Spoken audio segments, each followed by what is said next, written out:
Retrouvez votre journal La Voix du Centre tous les lundis sur votre marchand de journaux. Lisez La Voix du Centre sur le site www.lavoixducentre.cm.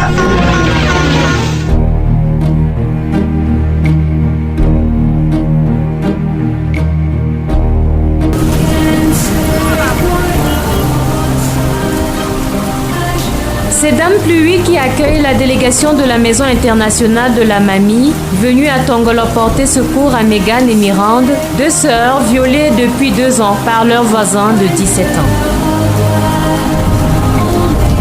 Avec un sourire qui voit la peine sa douleur, Nelly Tchelibou Yissibi salue ses bienfaiteurs tout en ironisant sur son ghetto qu'elle a affectueusement baptisé Tongolo Bastos. Soyez les bienvenus à Tongolo Bastos.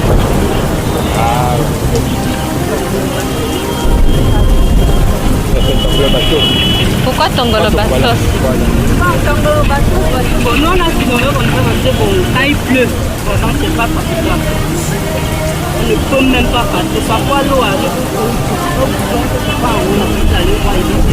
Vous l'appelez ça Tongolo Bastos. Voilà. C'est pas Bastos, il n'y a pas l'eau, non?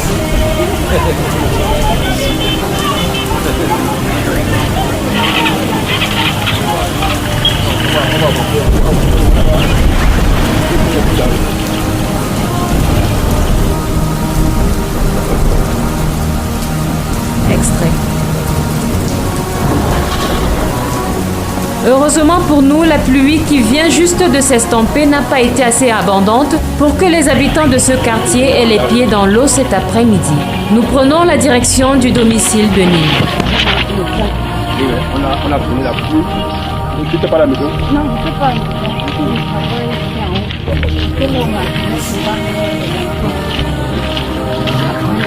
Moi, je suis à la maison déjà. Non, pas encore. Ils sont pas à la maison. Bon, sinon, hier, ils n'ont pas dormi ici. Parce que hier, on a passé toute la journée à la PJ. À l'hôpital à Cité Verte. Là, on voulait que la dame signe le certificat là. Donc, depuis lundi, elle nous m'a amené avec. Hier, Quoi, qu'est-ce qu'elle voulait? je ne sais pas. Elle veut que chaque jour qu'on vient avec les enfants, on vient non pas toute la journée. Après, que le gynécologue n'a pas bien fait son travail et tout ça. Après avoir longé un sentier plus ou moins recouvert de goudron, nous arrivons devant une maison construite dans un marécage. Pendant toutes ces années, j'aimerais savoir.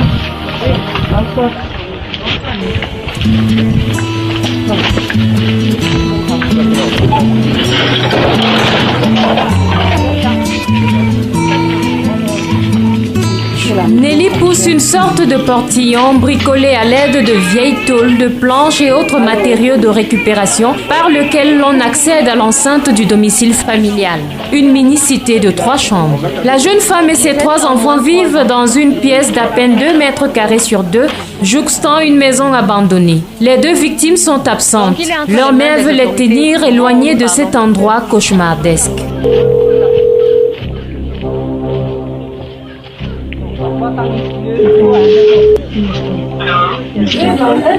Papa, tu aimes quoi l'école? Oh, j'ai demandé parce que je voulais voir les enfants.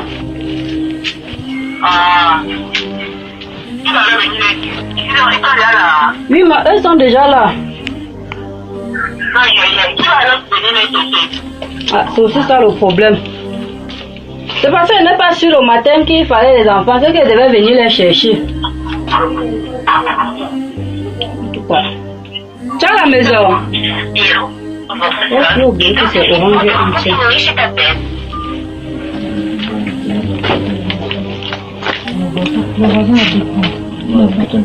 Oh bon? Non, la dernière photo, premier quoi tu viens?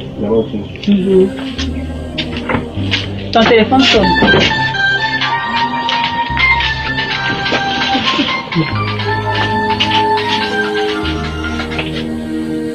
Allô? Oui, allô? Qui m'appelle? Et demain, si tu es à la maison. Je suis encore Carrefour Barcelone. Ah, ok. Ça veut dire que personne n'est pas là, il n'y a personne pour les amener alors. Je suis encore à l'école. Ah. Je ne vois pas prendre le risque de les mettre dans le taxi, donc tu pourrais. Ils vont faire combien de temps là-bas? Non, elle dit qu'elle ne met pas long. 30 minutes seulement. Est-ce qu'en 30 minutes alors tu peux arriver à la maison du palais? Non, comme il y a aussi les embouteillages en route, je ne sais pas. C'est même temps. Est-ce qu'après l'école, nous devons la tenir, c'est ça qui m'a fait retarder là. Ok. D'accord, après alors. Ok. Tu veux dire bonjour de ma part. D'accord, matin.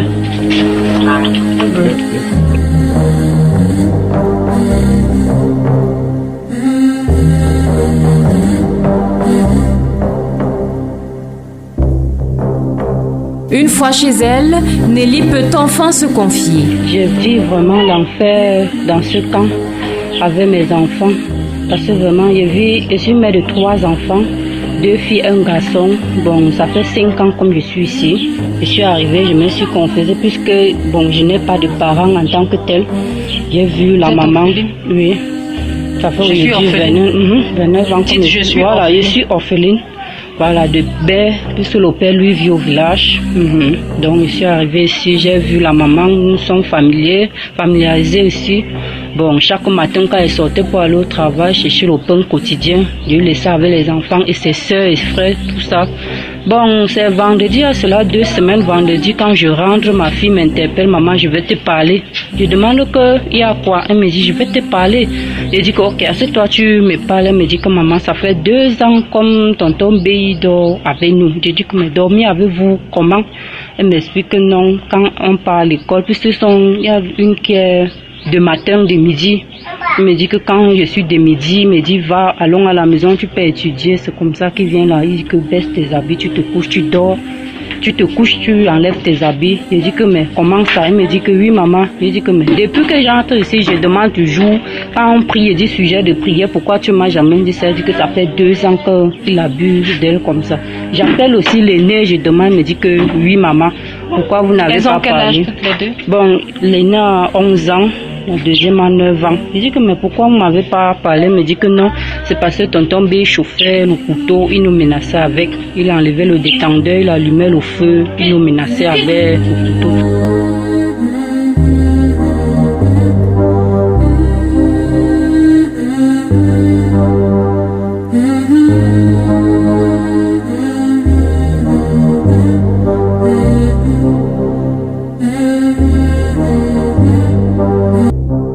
La douleur de la jeune femme est d'autant plus grande que elle aussi a été victime de cette barbarie. C'est une histoire que moi-même j'ai vécu ça après le décès de notre mère, puisque moi j'avais 5 ans. Vous avez été victime de ça? Oui. Donc étant aussi encore avec les papas, la vie n'était pas facile. Chaque fois ils me chassaient. Bon, moi je disais toujours dans ma tête qu'une fille qui part en mariage, je n'ai pas digne de rentrer encore chez elle. Bon, c'est comme ça qu'il envoie encore 3 de ses amis qui ont encore fait la même chose sur moi. C'est comme ça que je me retrouve vraiment dans la situation dans laquelle vous voyez. Vraiment, c'est pas facile pour moi.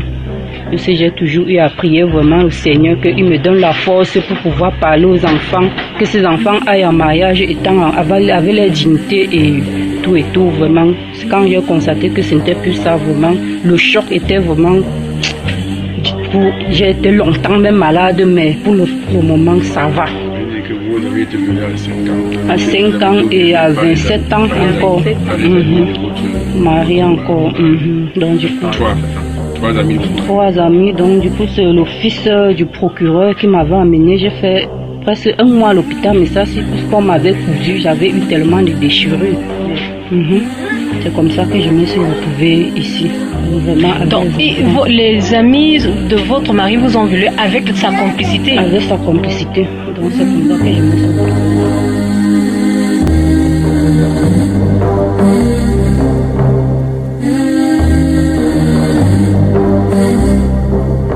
Outre les paroles de réconfort et d'encouragement, Nelly a reçu un don financier d'une valeur de 300 000 des mains du directeur de la communication de la MIL, Emmanuel Ekouli. Au nom de la Maison internationale de la municipalité, compagnie de Madame la Présidente des Femmes Dynamiques de San Francisco, qui est elle-même membre de l'association de la municipalité, compagnie d'une autre maman qui est aussi une membre des Femmes Dynamiques de San Francisco. qui est aussi forcément une des mamies en devenir. Et au nom de la présidente internationale dont je disais, qui s'appelle Madame Eric Minette Lélé, je vous remets 300 000 francs pour que vous puissiez continuer à acheter les quelques médicaments qui restent aux enfants et peut-être essayer d'améliorer votre cadre de vie. Merci beaucoup, que le Seigneur vous bénisse vraiment. L'amour nous manque toujours, comme je disais tantôt. L'amour nous manque vraiment, que le Seigneur vous bénisse et vous comble de tous vos manquements. Au nom de Jésus, c'est tout ce que je peux vous dire. Bon retour, merci beaucoup. Merci. Merci beaucoup. Il ne faut pas me toucher, il ne faut pas m'abuser, il ne faut pas me violer. Je suis encore un enfant, laissez-moi m'adire. Cet argent va servir à prendre en charge le traitement des filles. Le bourreau, lui, se trouve à la police judiciaire de Yaoundé en attendant d'être transféré à la prison centrale de Kondengui. Lamine, au chevet de 2 sœurs violées pendant 2 ans, c'était un grand reportage de Luidina Monok. Amina, ne pleure pas, Amina, faut parler, Amina, ne pleure pas, Amina. Il ne faut pas me toucher, il ne faut pas m'abuser.